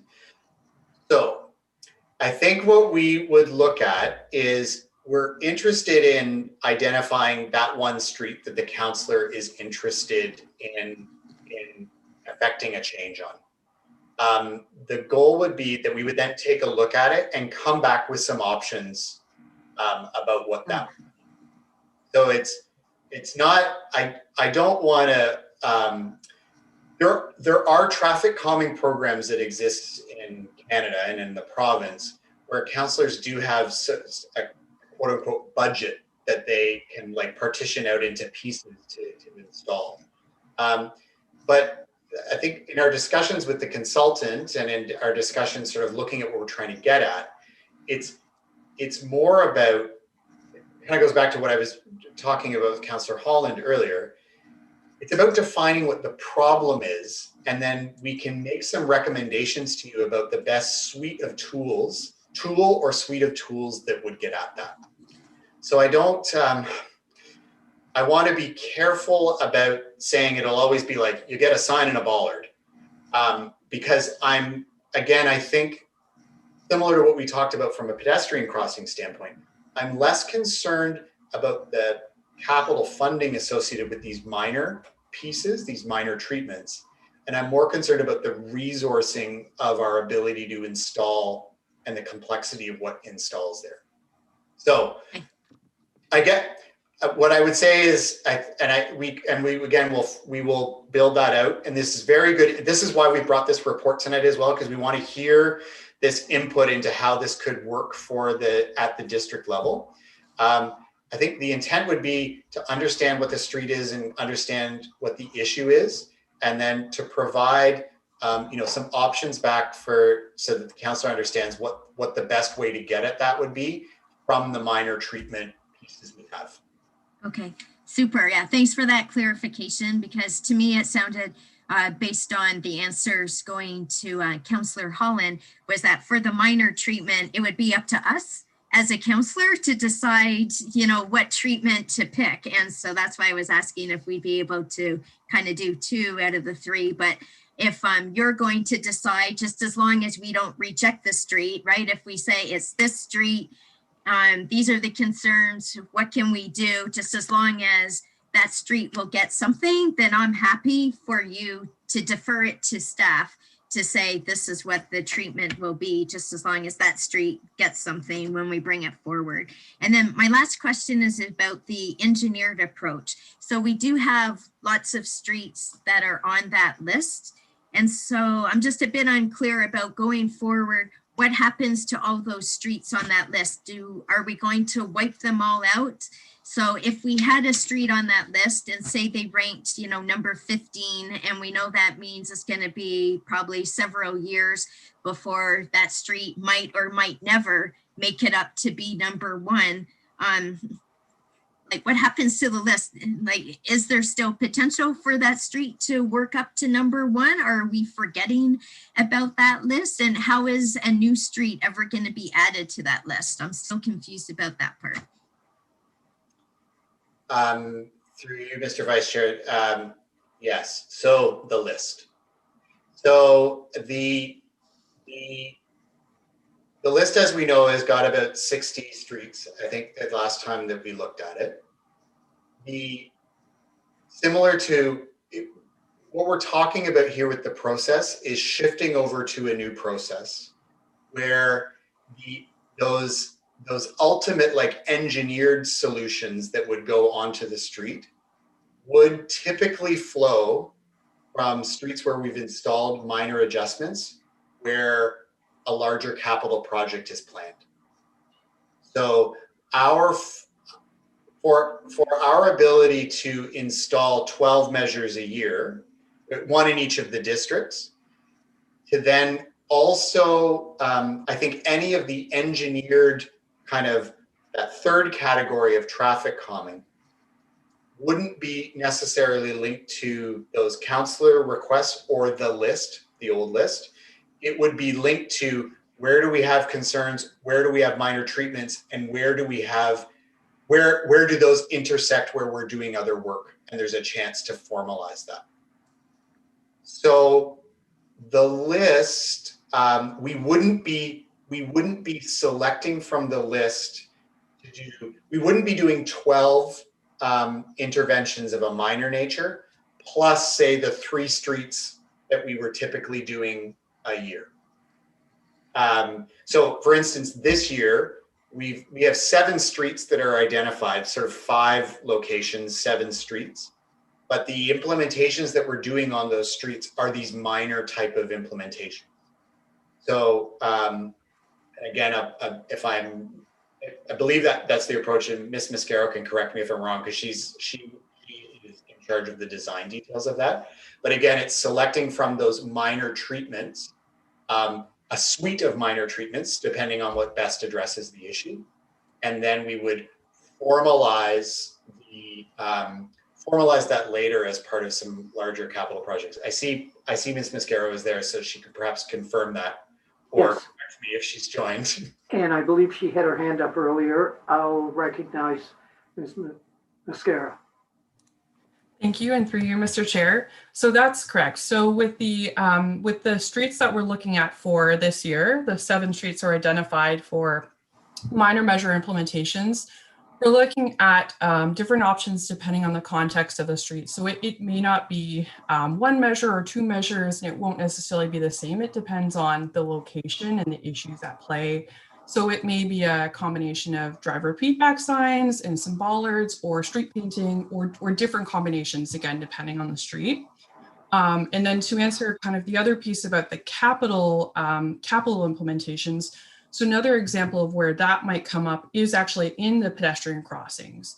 So one of the items we've identified in our traffic calming guidelines that we're working through are curb bump outs, so changes at an intersection which slow vehicles around a curb. So those would be measures we'd be looking at as part of our pedestrian crossing implementations that would fit in with a capital project.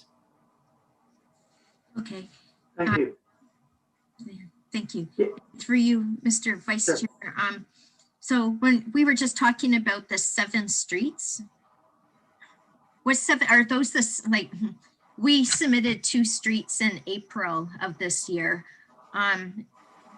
Is that the 7 streets, or I didn't think we had 7 streets going forward that we saw last year, or I don't even know when we saw the streets. I thought it was only like 3 or 4. So what 7 streets are we referring to? Through you, Mr. Vice Chair. Yes, sorry, Councillor Holland, I'll just pull up the list just to confirm that for you. So the streets in the October report that we brought on traffic calming, it included the intent to move forward with the traffic calming review, but we also, recognizing that review would take us into 2021, and recognizing that we missed an opportunity to do traffic calming treatments in 2020 because of pandemic. So there were a number of locations identified that we would move forward with in 2020, even ahead of reviewing the policy. Those locations were pulled from the list, from the traffic calming, from the ranked list. So those locations are, so we had 5 locations, but some locations include 2 streets. So there's Trudell Road and Development Drive, Van Order and Norman Rogers, Okay. Martha Street, Unity Road in front of the public school, and then Johnson Street at Barrie. Okay. All right. Those 5 locations, 7 streets are in design right now, preliminary design for minor treatments that we would be installed this summer. Okay. Okay, great. Yeah, thanks for that memory refresh, right? That was awesome. And then for the 2 streets, we all submitted in April. And then how did those 2 streets fit into this? Like, should we forget about those 2 streets and now consider the 2 streets we submitted as being one of the streets to put forward for minor treatment? Or are those 2 streets still going to be evaluated? And I don't know. We'll probably still have to try to consider them. I don't know. What do we do about those 2 streets that we submitted in April? Through you, Mr. Vice Chair. Yes. So as again, as you may recall, so because of all of the travel pattern changes that happened with the pandemic and with some of where our resourcing was then placed to respond to it. So we didn't and haven't been conducting the detailed studies that we normally do, where we go out and gather data for a week and all of those kind of components. So the streets that were submitted in 2020, we've not completed a study of.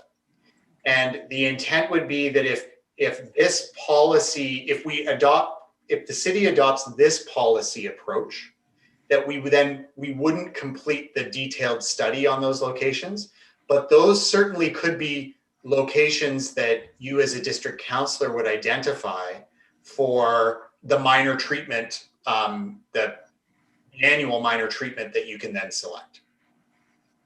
With that said, I think when there are transportation issues, we are always, like, as I said before, we want to understand what the issue is. So when a concern is raised, when it comes through a district councillor, but also just concerns that are raised by individual residents that come through contact us, we always assess and review what's going on there, and and provide feedback to the residents about what we're seeing or where that could fit in or some of those pieces. So while we will not, if this process is then adopted when we bring it forward in Q2, we wouldn't continue the practice of assessing two new streets a year in a district to put on the list. Essentially, the entirety of that process would be retired. But the streets that were on the list, provided they are local kind of neighborhood level streets, would then be eligible for the minor treatment approach. Okay, thank you. And my last question for you, Mr. Vice Chair, is just then sort of a follow-up from Councillor Doherty's question. So the public process will be, there's going to be public engagement in Q2, then it comes to council for approval. We have lots of streets that are looking for traffic calming, and our term finishes in 2022. So are we going to have enough time to put forward our one street for minor treatment in 2021 and one in 2022? Or are we just going to be putting forward one street between now and the election for minor treatments? Like, can we sneak a second one in there? Through you, Mr. Vice Chair. So the streets for 2021 are those ones that I just listed, those 7 or the 5 locations, the 7 streets. That's the work that's getting done in 2021. If the new process is adopted, it would start with one minor adjustment treatment in 2022. With that said, it also, the intent is that there would also be the community-based programs, other minor treatments that may be coming up or available, and potentially engineered traffic calming solutions that would be incorporated as part of other capital projects that are underway. So my last comment then, because this is an information report only, we're not approving anything tonight, but if the minor treatments, you add them up times 12, because there's 12 counselors, if that would require like another $50,000, something like that to be added to the budget. I don't know how much of a budget impact it would be.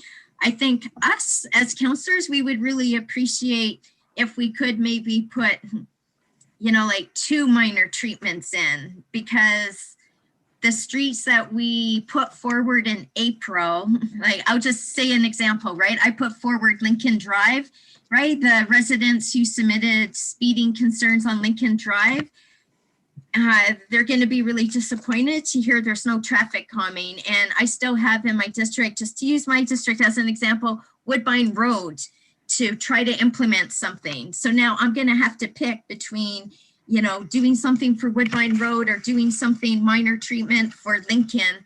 And, you know, we've lost 2021. We also lost 2020 because of COVID. And so we've run out of time. So I'll just leave it at that, I guess. Through you, Mr. Chair, just similar to what I discussed with the pedestrian crossing component, the issue here is not necessarily the capital funding that's in place so much as it is the resourcing standpoint from the staff and our ability to sort of design and implement. So I think, you know, with this work coupled with the broader transportation plan that's underway, we're comfortable from a resource standpoint that we can, you know, complete the projects that were approved for 2021 while implementing the new process, and then have the process ready for 2022 to implement one measure in each district. The hope is that, you know, recognizing that it is one measure in each district versus studying two streets in the districts, but then only typically we've only been implementing 2, maybe 3 traffic calming actual implementation on the streets annually. So the goal here is to more broadly implement across the city and to start to gear that up so that we could do at least one a year. But we cannot do that. We're not confident that we could commit to additional yet beyond what that is. And we can't run this program in parallel with the existing program. Okay. Commissioner Kidd has her hand up, and then I'd like to speak. Oh, sorry. You raised a good point, Mr. Semple, about saying that the residents could also implement a community-based one. So that could be a solution for one of the 2 streets that will want to see something. So thank you for your points. Thanks for your answers. Thank you. Yeah, Commissioner Kidd had her hand up. Thank you. In thinking about timelines, given that the election is always in the last quarter of the year, there may also be some opportunity, and we can take this away and think about it. So at what point in the year will we ask council to elect their candidate street or block? So think of, you know, what if you're in hospital and you're selecting from the menu, you may be discharged and you're picking for the person who's coming into that bed after you. So I'm thinking something along those lines, that for next year, we may be able to put forward the candidates in the last quarter of 2022 for 2023, but it would still give this council opportunity to have some influence on that. I think that could work because we need some time to do, as Mr. Semple has indicated, some of the field work to understand what might be an appropriate solution for there. So that might be another way for us to help. Thank you, Councillor Osanek. Yes, Councillor Doherty, and then I'd like to speak for the first time on this topic. Go ahead. Oh, okay, thanks for letting me speak for a second time.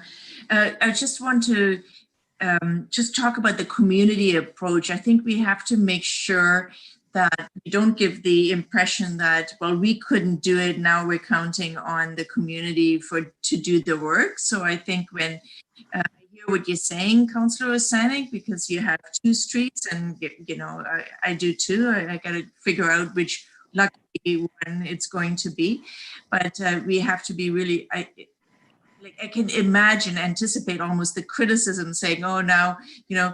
We already have people complaining that we make them divide the recycling into the 2 different boxes, and we make them do the work.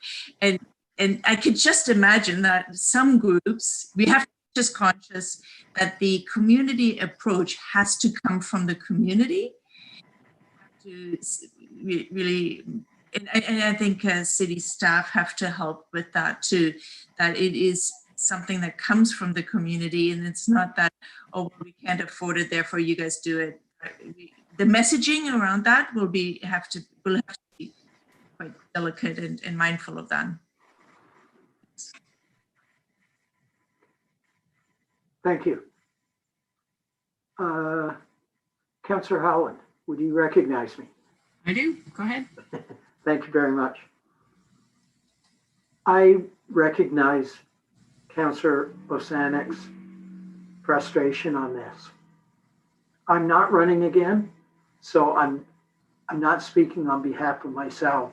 But if I was running, I'd be really, really upset that in this, the most frequent thing we hear is about traffic calming. Councillor Neal, sorry, just going to make sure you know it's questions only. Yeah, I'm getting to that. Thank you very much. So my concern is why this seems like a drastic reduction in what we've done in the past. Is this a financial issue with traffic and streets? Or is this a question of not enough adequate staff to carry on what we've done in the past? Sorry, Mr. Semple? I see Commissioner Kidd has raised her hand as well. Okay, Commissioner Kidd, go ahead. Thank you. It's not, it seems like a step back because you used to be able to, or under the current practice, you can nominate 2 streets. The fact is that those streets weren't getting addressed. They were just getting put on a list. So in one way, it does seem like that, I'm sure, but in the other way, the reality of it is that it's not. The proposal that is being discussed is to have 1 street or 1 block put on a list, but with a commitment from staff that will get actioned, 1 per district. So that's one piece of the puzzle. Specific to Councillor Neal's question, I believe it's more of a capacity, simply the time that it takes to investigate each of the locations, to understand the complexities of it, to understand the true nature of what is creating the problem, to then and then implement. So it is having additional budget. I don't believe at this time is going to help with that, because we simply do not have the resources dedicated to be able to take on more of that work. So the approach with all 3 of these reports tonight is to find that synergy, to do something on a number of fronts, but in a defined way, so that we can actually start to move some of these pieces forward instead of just pushing them to a variety of processes that don't actually result in implementation of anything on the street. Councillor Neal? Yes, and a follow-up question. The way most residents look at traffic calming, it's usually always speed related. And I'm just curious, I know other municipalities, and I brought this up with Mr. Semple in the past, other municipalities have adopted neighborhood streets speed limit of 40 kilometers. That would be a very visible way next year to show that we were trying to address that issue. And I know it would be much simpler if we had speed cameras operational, because it is an enforcement issue as well. But can you speak to what other communities have done to enable them to have a 40-kilometer neighborhood speed limit? Who would like to go there? Go ahead, Mr. Semple. Through you, Councillor Holland. So yes, there are other communities that have adopted different speed limits, community safety zones, and other pieces. And I'll invite Mr. Cusson to clarify on any of those pieces because his expertise is more on the policy side. The implementing those programs and those reductions require sort of defining a community, a neighborhood area that would be sort of where the speed limit would be reduced, adding signage, entry signage, so that everyone's aware of that. The approach that we had looked at in considering those types of interventions, where it's not just a street that's having its speed reduced, such as what we do in front of a school or in a school zone, but adopting those broader neighborhood community safety zones, centered around conducting the neighborhood plans. And so the neighborhood plans that are part of the active transportation piece, that work has not yet started in earnest.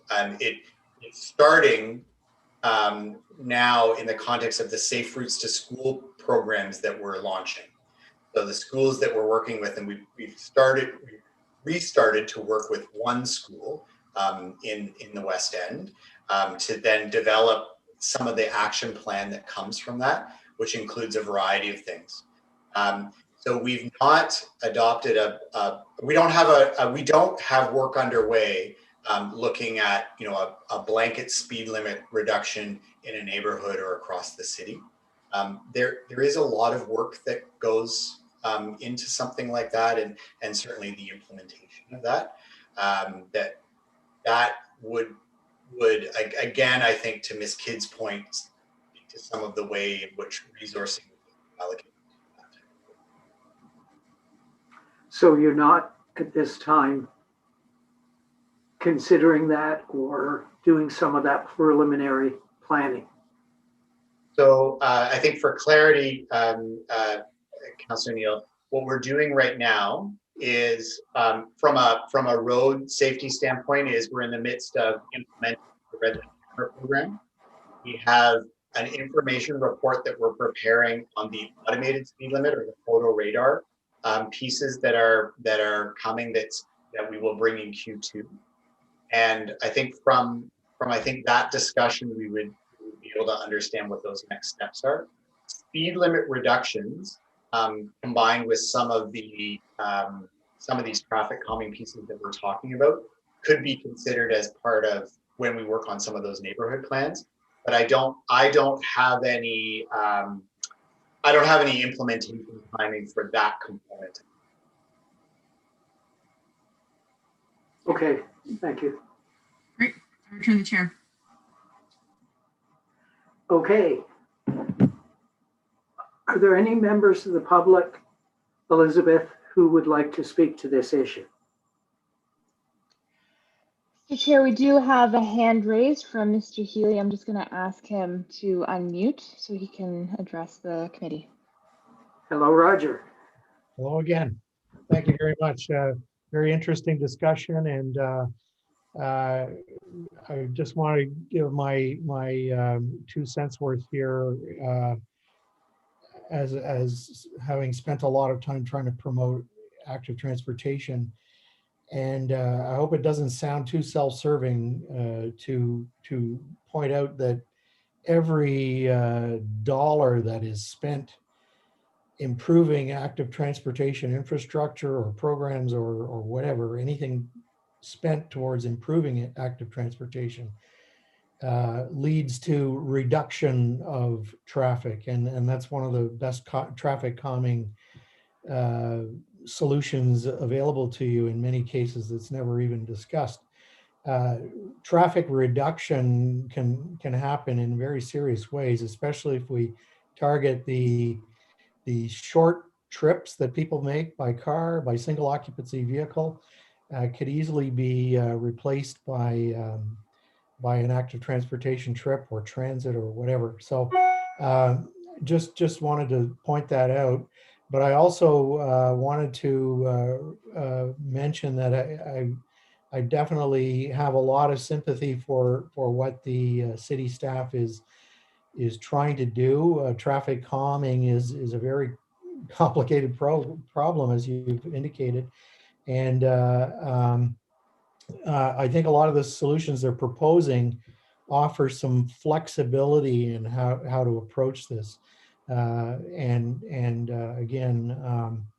don't forget about traffic reduction and traffic diversion, and being a little bit more aggressive about making trips by automobile less convenient than active transportation trips. I know it goes against the grain of all engineers who've grown up on the god of level of service and trying to make that the best it can be. It's actually, it doesn't make sense. You know, every time traffic congestion gets too bad, you build another road, you know, and you end up with just more congestion. So it really takes a rethink, and I think that's happening not only in this city but elsewhere, all across the world. And it's time to sort of relook at the problem in general, and emphasize the alternate choices that are available to us. So that's all my soapbox allows me to say. So thanks very much. Thank you, Roger. Any, going back to the committee, anything left out? Seeing none, I'll declare this portion of the meeting completed. We have no motions. We have no notices of motion. Any other business? Seeing none, I don't believe we've received any correspondence regarding this. There's nothing on the addeds. So the date of our next meeting is Tuesday, April 13th, after spring has sprung, hopefully. So that's a week after Easter. So I guess we're ready to adjourn. Who would like to adjourn? Quick. Lisa Osanek, seconder. Gary Oosterhoff. All those in favor? Wave goodbye. See you later.